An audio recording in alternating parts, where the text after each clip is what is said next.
कृष्ण। हाँ मंगलाचरण। मंगलाचरण फास्ट कहबे। मंगलाचरण नहीं स्टार्ट करते।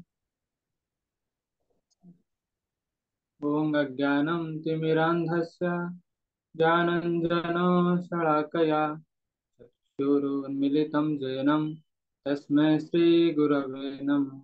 श्रीचैतन्यमनोभीष्टं स्थापितं येन भूतले स्वयं रूपं कदा मह्यं ददाति स्वं वदान्तिकं। नमो विष्णुपादाय कृष्णपृष्ठाय भूतले श्रीमते भक्तिवेदान्ता स्वामिनिति नामिने। नमो विष्णुपादाय कृष्णपृष्ठाय भूतले श्रीमते भक्तिवेदान्त स्वामिनिति नामिने। नमस्ते सरस्वती देवी गौरवाणी प्रचारिणे निर्विशेष शून्यवादी पाश्चात्यदेशतारिणे। जय श्री कृष्ण चैतन्य प्रभु नित्यानंद श्री अद्वैत गदाधर शिवासादि गौरभक्त वृंद। हरे कृष्ण कृष्ण कृष्ण हरे हरे, हरे राम राम राम हरे हरे। हरे कृष्ण।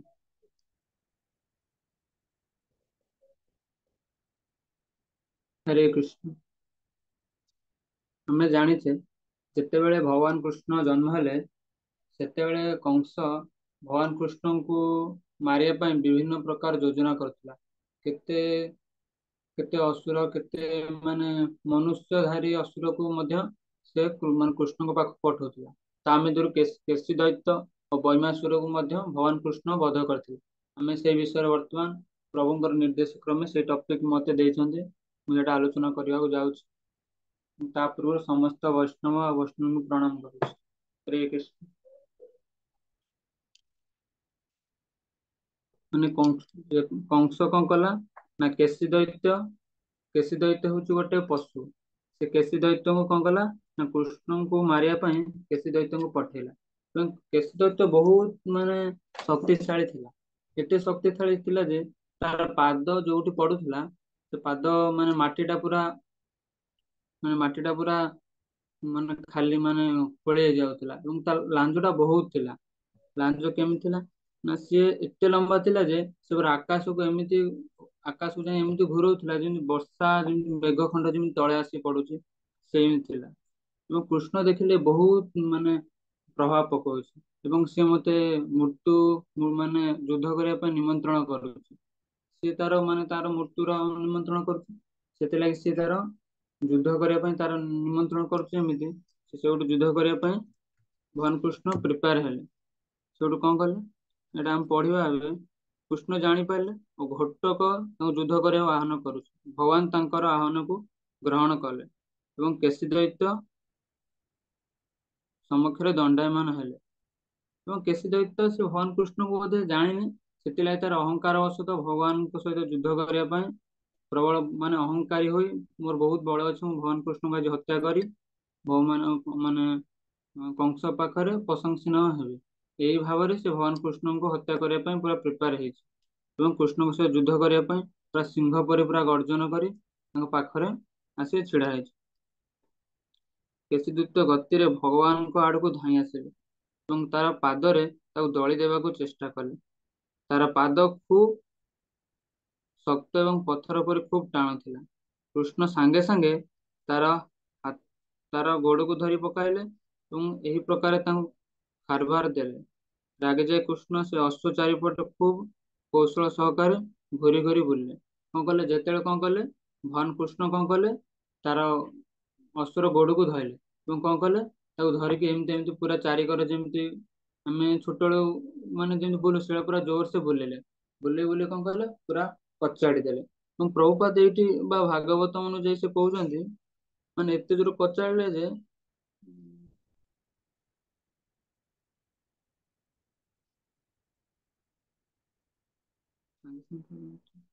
କୁକୁଡା ପାଟି, ହଁ। ତାପରେ କଣ କଲେ ନା, କେତେ ବାର ଘୁରିଲା ପରେ ଗରୁଡ ଏକ ବିରାଟ ସର୍ପକୁ ଫିଙ୍ଗିଦେଲା ପରେ କୃଷ୍ଣ ତାଙ୍କର 100 ଗଜ ଦୂରକୁ ଫିଙ୍ଗିଦେଲେ। ମାନେ 100 ଗଜ ପୁରା ଯେତେ ମିଟର ପୁରା ଫିଙ୍ଗିଦେଲେ। ଗୋଟକ ତଳେ ପଡିଗଲା ଏବଂ ସାଙ୍ଗେ ସାଙ୍ଗେ ସଂଜ୍ଞାହୀନ ହୋଇଗଲା, ମାନେ ପୁରା ମୂର୍ଚ୍ଛା ପଡିଗଲା। ଏତେ ଜୋର ଖୋପାଡ଼ିଲେ, କିନ୍ତୁ ଅଳ୍ପ ସମୟରେ ମାନେ ମାନେ ଅଳ୍ପ ସମୟ ଯେମିତି ଚେତନା ଫେରିଲା, ତଥାପି ତାର ଅହଙ୍କାର ଟା ନଷ୍ଟ ହଉନି। ଫେର କହୁଛି, ଫେର କୃଷ୍ଣଙ୍କୁ ମୁଁ ମୃତ୍ୟୁ ମାନେ ତାଙ୍କୁ ମାରିକି ଫେର କଂସ ପାଖରେ ପ୍ରଶାସନିତ ହେବି। ସେ କୃଷ୍ଣଙ୍କ ନିକଟ ପହଞ୍ଚିଲା କ୍ଷଣି ସେ ତାଙ୍କର ବାମ ହାତ ଘୋଡାଇ ପାଟି ଭିତରେ ଭର୍ତ୍ତି ଦେଲା। ସେ ଘୋଡା ଖୁବ ଯନ୍ତ୍ରଣା ଅନୁଭବ କଲା। ଭଗବାନ କୃଷ୍ଣ କଣ କଲେ, ତା ପାଟି ଭିତରେ ତା ହାତକୁ ପଶାଇଲେ ଏବଂ କାରଣ କୃଷ୍ଣ ହାତ ଏକ ଉତ୍ତପ୍ତ ଲୌହ ଦଣ୍ଡର ସଦୃଶ ତା ବହୁଥିଲା। ଏମିତି ହାତ ପୁରେଇଲେ ଯେ ମାନେ କେଶିଦତ୍ତ ଭାବିଲା ମୋ ତଣ୍ଟିଟା ପୁରା ପୋଡିଗଲା, ତ ମୁଁ ଆଜି ଏଇଠି ମୃତ୍ୟୁବରଣ କରିନେବି। ସାଙ୍ଗେ ସାଙ୍ଗେ ତାର ଦାନ୍ତ ଖସି ପଡିଗଲା, ଆଉ ଘୋଡା ପାଟି ଭିତରେ ଥିବା କୃଷ୍ଣଙ୍କର ହାତ ସାଙ୍ଗେ ସାଙ୍ଗେ ବୃଦ୍ଧି ପାଇବାକୁ ଲାଗିଲା। ଭଗବାନ କୃଷ୍ଣଙ୍କର ହାତ ଧୀରେ ଧୀରେ ବଡ ହେବାକୁ ଲାଗିଲା ଏବଂ ଭଗବାନ କୃଷ୍ଣଙ୍କର ହାତ ଯେତେ ବଡ ବଡ ହବାକୁ ଲାଗିଲା, ସେତେବେଳେ ମାନେ କେଶିଦୈତ୍ୟର ପାଟିଟା ଓସାରିଆ ହବାକୁ ଲାଗିଲା ଏବଂ ସେ ନିଶ୍ୱାସ ଆଉ ଭଲସେ ନେଇ ପାଇଲାନି।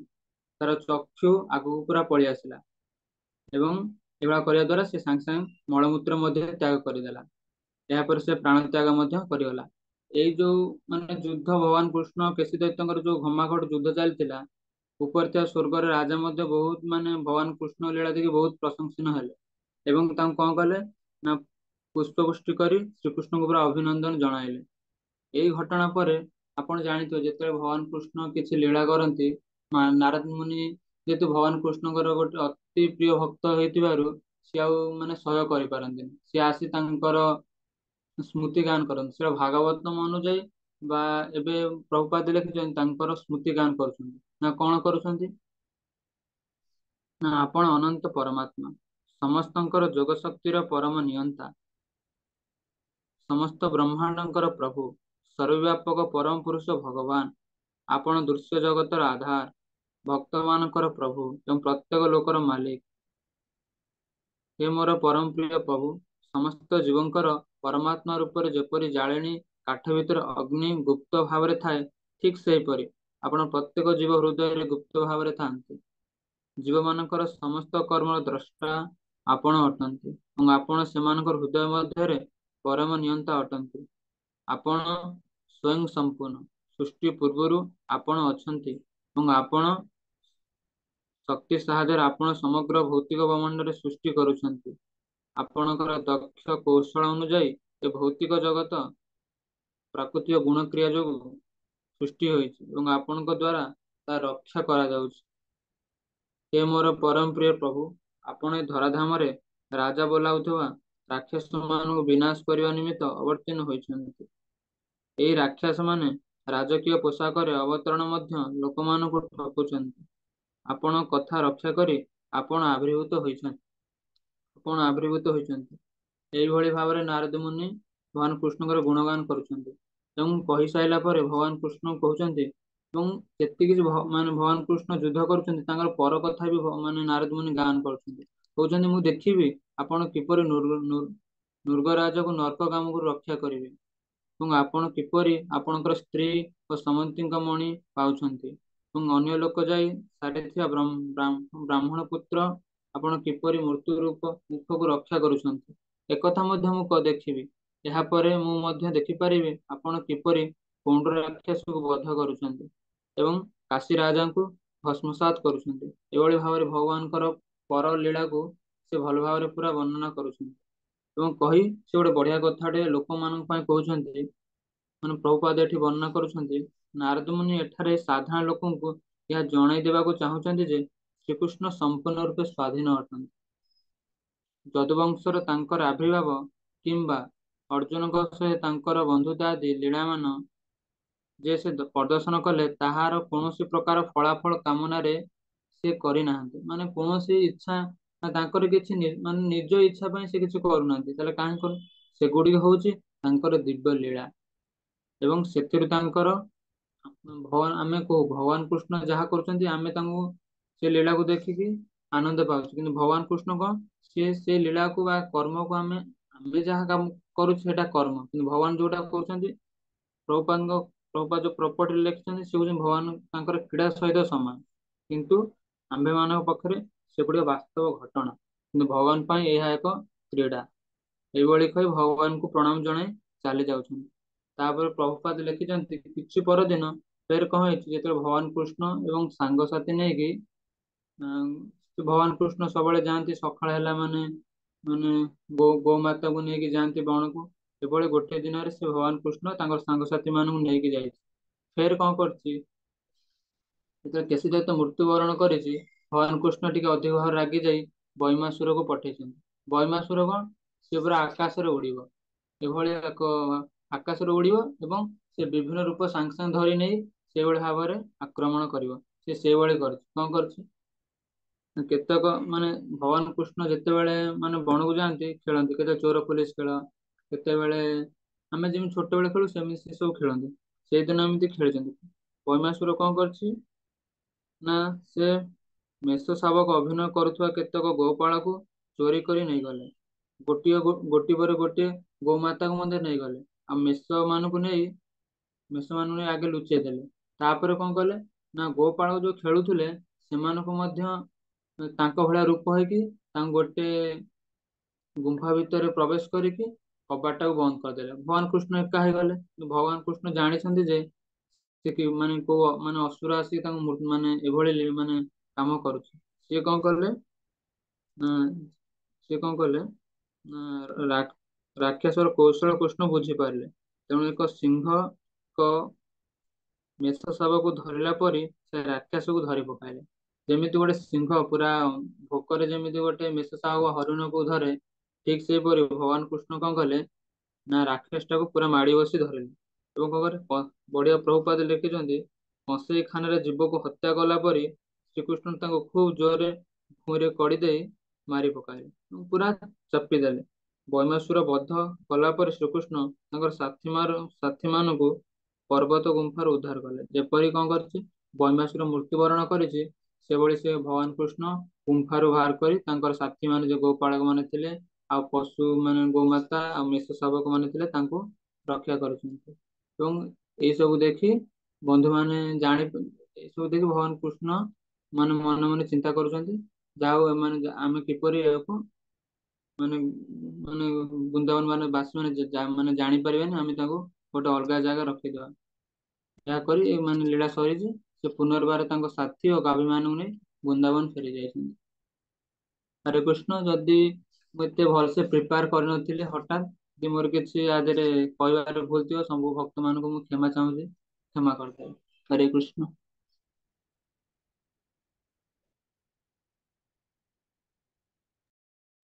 କାଳନ୍ଦୀ ପ୍ରଭୁ ତୁମେ କଣ ଏଥିରୁ କେସି ଆଉ ବେମାସ ଯୋଉ ରାକ୍ଷସକୁ ଭଗବାନ ବଧ କଲେ, ତ ଆମେ କଣ ଶିଖିପାରିବା ଏସବୁ ଭିତରେ? ଆମେ ତ କେସି କି ବେମାସରେ ଆମେ ନା ଆମେ ନୁହଁ, କଣ କେମିତି ଆମେ ବୁଝିବା? ତାପରେ ଜୟପ୍ରକାଶ ପ୍ରଭୁ କହିବ।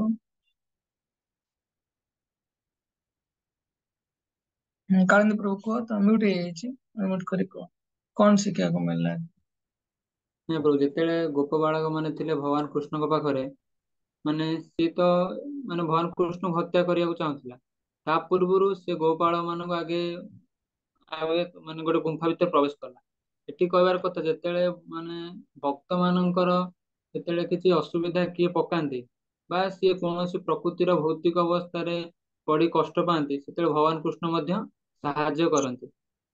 ଏଇଟା ପ୍ରଥମେ। ତାପରେ ଆମେ ଜାଣିଛେ ଭଗବାନ କୃଷ୍ଣ ହଉଛନ୍ତି, ତାଙ୍କର ଶରୀର ହଉଛି ପୁରା କୋମଳ। କିନ୍ତୁ ସିଏ ଯେତେବେଳେ କେଶୀ ଦୈତ୍ୟଙ୍କୁ ମୃତ୍ୟୁବରଣ କଲେ, ତାଙ୍କ ପୁରା ହାତ ପୁରା ଗରମ ହେଇଗଲା। ମାନେ ଆମେ ଜାଣିଛେ ଭଗବାନ କୃଷ୍ଣ ମାନେ ମାନେ ଭକ୍ତ ମାନଙ୍କ ପାଇଁ ସରଳ, କିନ୍ତୁ ଭକ୍ତ ମାନଙ୍କୁ ଯେତେବେଳେ ମାନେ କଷ୍ଟ କିଏ ଦିଅନ୍ତି, ସିଏ ଆଉ ମାନେ ସରଳତା ଆଉ ରକ୍ଷା କରନ୍ତିନି। ଯେପରି ମହାଭାରତ ଯୁଦ୍ଧରେ ମାନେ ମାନେ ଚକକୁ ନେଇ ଯେମିତି ଭୀଷ୍ମ ପିତାମହଙ୍କୁ ଉଠାଇବାକୁ ସେ ଚେଷ୍ଟା କରିଥିଲେ, ସେଇଭଳି ଭାବରେ।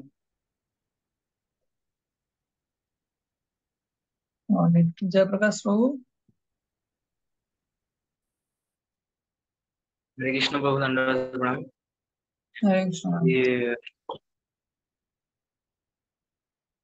प्रभु जी भलसे बुझेले माने बुझेला भलसे प्रभु जो कहले फास्ट जो कथाटा कि हमर भगवान सब भक्तों साथी थांती सुरक्षा करती। ଭକ୍ତ ମଧ୍ୟ ଭଗବାନଙ୍କ ଇଏ ମାନେ ପ୍ରତ୍ୟକ୍ଷ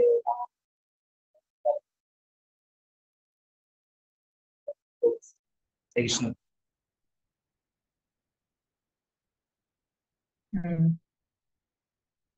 ଆଉ କିଏ କହିବ? ବିପାଶା ମାତାଜୀ କହିବ କଣ?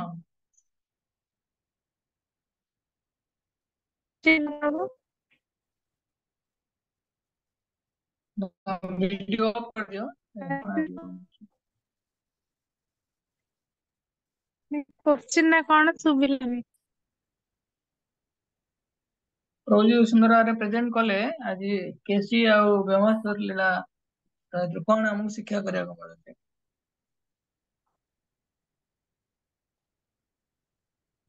हाँ आमको सब बेले भगवान को शरण रहिबार अछि तांको आश्रय रहिबार अछि कारण आमे जदि भगवतर जने शुद्ध भक्त है भगवान को सब चिंता कला रहिला तो तेबे ता प्रति जेउ भी विश्वास काहेकि से सब बेले भगवान को तांको माने ताको सबुत्र उद्धार करिवे सबुत्र साहाय्य करिवे जेमति तांको साथी गोप बालक माने हंतु ସେମାନେ କଣ ଭଗବାନଙ୍କର ଜଣେ ଜଣେ ଶୁଦ୍ଧ ଭକ୍ତ ଥିଲେ ତାଙ୍କ ସାଥୀ ମାନେ ଥିଲେ ତାଙ୍କୁ ଭଲ ପାଉଥିଲେ ସେଥିପାଇଁ ସେ ପଦରେ କଲେ ମଧ୍ୟ ସେ ସେଥିରେ ଚିନ୍ତା କରୁନଥିଲେ କାରଣ ତାଙ୍କ କାହ୍ନା ଅଛନ୍ତି ଭଗବାନ କୃଷ୍ଣ ଅଛନ୍ତି ତାଙ୍କ ରକ୍ଷା ସୁରକ୍ଷା ଦେବା ପାଇଁ ତାଙ୍କ ରକ୍ଷା କରିବା ପାଇଁ ସେଥିପାଇଁ ଆମକୁ ମଧ୍ୟ ଆମ ଜୀବନରେ କଣ କରିବାର ଅଛି ନା ସବୁବେଳେ ଭଗବାନଙ୍କ ଆଶ୍ରୟରେ ରହିବାର ଅଛି ଆମେ ଭଗବାନଙ୍କ ଆଶ୍ରୟ ବିନା ଜୀବନରେ କିଛି କରିପାରିବାନି କୌଣସି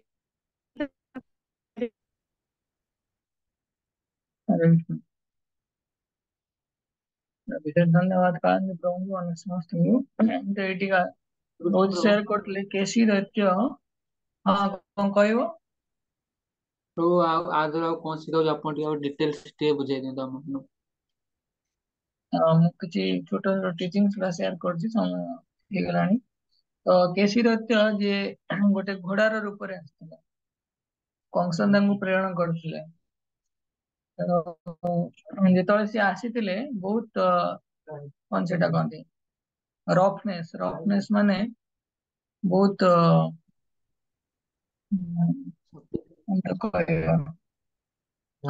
ଉଦ୍ଧତ ପଣିଆ ତ କଣ ଓଡିଆରେ ଉଦ୍ଧତ କୁହାଯାଏ ତ ସେଇ ମନୋଭାବ ନେଇକି ସେ କୃଷ୍ଣଙ୍କ ଉପରେ ଆକ୍ରମଣ କରିଥିଲେ ପ୍ରଥମେ କୃଷ୍ଣଙ୍କର ଛାତି ଉପରକୁ ଆକ୍ରମଣ କଲେ ତ ବହୁତ ସୁନ୍ଦର ଶିକ୍ଷା ଅଛି ଭକ୍ତି ବିନୋଦ ଠାକୁର ଯେ ଆମର ଆଚାର୍ଯ୍ୟ ରହିଛନ୍ତି ସେ କହୁଛନ୍ତି କେସି ଦତ୍ୟ କାହାର ପ୍ରତୀକ ଜଣେ ଭକ୍ତ ଜଣେ ଯେତେବେଳେ ଇଚ୍ଛା କରେ କି ନାଇଁ ବଡିମା ଆସେ ଜଣଙ୍କ ଭିତରେ କି ମୁଁ ଭକ୍ତ ହେଇଗଲି କି ମୁଁ ଜଣେ ଗୁରୁ ହେଇଗଲି ତ ସେଇ ଯୋଉ ମନୋବୃତ୍ତି ଆସେ ଅହଙ୍କାର ମନୋବୃତ୍ତି ଆସେ ଭକ୍ତର ମନୋବୃତ୍ତି କଣ ଥାଏ ସବୁବେଳେ ସିଏ ଭଗବାନ ଆଉ ଭକ୍ତ ମାନଙ୍କର ସେବକର ମନୋଭାବ ରହିବା କଥା କିନ୍ତୁ ଯଦି ଜଣେ ଏଇ ମନୋଭାବ ରଖେ କି ମୁଁ ଆଜି ଭକ୍ତ ହେଇଗଲି ଆଉ ମାନେ ମନରେ ଟିକେ ଅହଙ୍କାର ବି ଆସେ ତ ସେତେବେଳେ ତାର ଚାଲିଚଳନ ଆଚାର ବ୍ୟବହାର ନିୟନ୍ତ୍ରଣର ମନୋଭାବ ତା ପାଖରେ ପଳେଇ ଆସେ ତ ସେଇ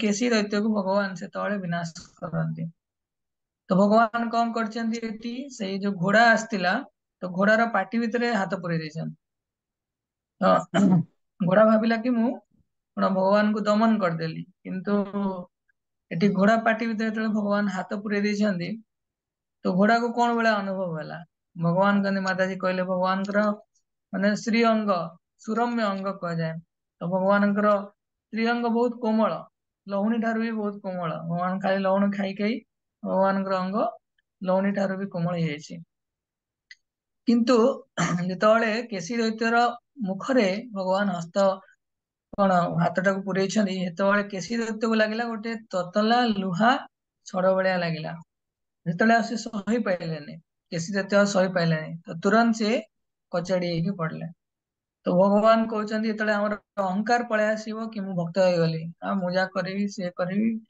ମୁଁ ତ ଭକ୍ତ ହେଇଯାଇଛି ଯଦି ମୁଁ କାହାକୁ ପଚାରିବିନି ନିଜ ଇଚ୍ଛାରେ ସବୁ ରହିବି ତ ବିଭିନ୍ନ ପ୍ରକାର ଭକ୍ତ ହବାର ଅଭିମାନ ଯୋଉ ଥାଏ ସେ ଅଭିମାନରେ ଯଦି ଆମେ କିଛି ଭୁଲ କାର୍ଯ୍ୟ କରି ବସନ୍ତି ସେତେବେଳେ ଆମେ ଭଗବାନ ଭକ୍ତ ହୁଅନ୍ତୁ କିମ୍ବା ଗୁରୁ ପଦରେ ରହିକି ଯଦି ଆମେ କିଛି ଭୁଲ କରନ୍ତି ସେଇ ଅଭିମାନକୁ ଖଣ୍ଡନ କରିବା ପାଇଁ ଭଗବାନ କଣ କରନ୍ତି ଆମକୁ ସଚେତ କରାଇ ଦିଅନ୍ତି तो केसी दमन नेवा आमे शुणुचे समस्त हृदय भगवान अच्छा तो भगवान आज कौन कर प्राक्टिकाली जमी अघासुर अघासुर लीला रे भगवान कौन करते निजे जाइकी माने फिजिकाली निजे जाइकी भगवान से अघासुर सर्पर पेट भीतर को पशि पड़ते सेमती भगवान आज हस्त कमल को कौन कर केसी द्वितीयर मुख भितर प्रवेश कर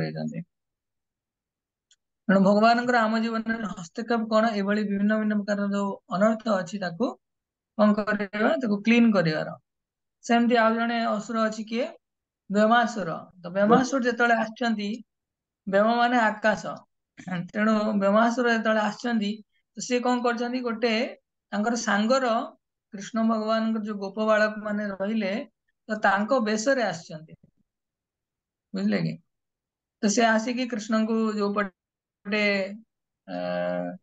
अपोजिट पार्टी रे रहउछन्ती भगवान चोर चोर चोर सॉरी अपोजिट पार्टी नो एटी चोरी चोरी करबा लीला समते कृष्ण आखि बंद करिवे समते आंगी लुचिवे तो सेमती एटी ब्रह्मास्त्र कौन करछन्ती प्रथमे गोप बालक एवं तांकर गोवत्सा माननकु सब चोरी करके नेकी गुंफार रखुछन्ती तेणु आम भितर जहाँ सब प्रकार अनर्थ आम हृदय रे लुचिकी रही थाए तो कौन आमे कौन करंती सत्य जोटा हमर गुरु निकट रे आमे पूर्ण रूपे सब किसी को प्रकाश करि पारंती निज हृदय गुंफार आमे ताकू लुचेकी रखते जोटा अनर्थ थाए तेणु ब्रह्मास्त्र कहार प्रतीक जो माने चोर जो माने रास्कल रास्कल माने प्रपाद लिखुचंती जो माने मूर्ख व्यक्ति या से लोक माने जो माने भावंती कि आमे भगवान बोली तांकर संग जो माने करंती तो से प्रकार जो अनर्थ आरंभ हुए तांकर संग माध्यम रे से जो ब्रह्मास्त्र तांको ही प्रतिक्रिया कर तांको ही प्रतीक रूप रे ब्रह्मास्त्र को भगवान बद्ध करछन्ते तो को प्रकार अनर्थ म आउतरे सुंदर भाव रे कहूची तो ब्रह्मास्त्र कहार प्रतीक जो माने चोर जो माने मूर्ख जो माने भावंती आमे ही भगवान तो से ही लोक मानकर संग अनर्थ तार प्रतीक ले ब्रह्मास्त्र जी कपटता पूर्ण छलना करिकी आसी कौन करछि ये सब किछि को लुटिकी नेकी जाउछि किंतु भगवान का दृष्टिगोचर निश्चय समस्त हुवंती कहीं भगवान सब किछि जानि पारंती तेणु से भगवान जेतेबेले आम हृदय किसी अनर्थ तो उपशम ही नता अनर्थटा लुचिकी रही थाए भगवान तार व्यवस्था करती किसी ना किसी माध्यम रे से अनर्थ को भगवान प्रकाश करती गुरु गुरुंकर शासन माध्यम रे तांकर अनुगत्य आमे तो स्वीकार करूछन्ती एतबेले आमे ठीक सुपरे शासन हेले से अनर्थ गुड़ा धीरे धीरे कौन उपशम हो जाए तो जितेबाला हृदय रु अनर्थ गुड़ा उपशम हो जाए से आम हृदय कौन हल्का हो जाए क्लीन हो जाए से आम भगवान दर्शन करें भगवान ब्रह्मासुर गला चिपिकी भगवान कौन करते मारिदेले सेमती आम भगवान कृष्ण को प्रभुपाद प्रार्थना करने दरकार आमर अनर्थ भी भगवान हस्त एमती मृत्युवरण करू ताकि आम शुद्ध होगी जीवन में भगवान संग सानिध्य भक्त मान गहण लाभ करें ठीक अच्छे हरे कृष्ण श्रील प्रभुपाद की जय ग्रंथराज भागवतम की जय उपस्थित समस्त गौर भक्तवृंद की जय गौर प्रेमानंद समस्त विशेष धन्यवाद विशेषकर आम पुष्पलता माध्या जी कालंदी प्रभु जो मैंने उपस्थित अच्छा समस्त भगवान श्रवण करते तो काली आज जन सुंदर भाव में आउ किसी नूतन डिवोटी काली पुण्य भगवान नुआ लीला श्रवण करे हरे कृष्ण।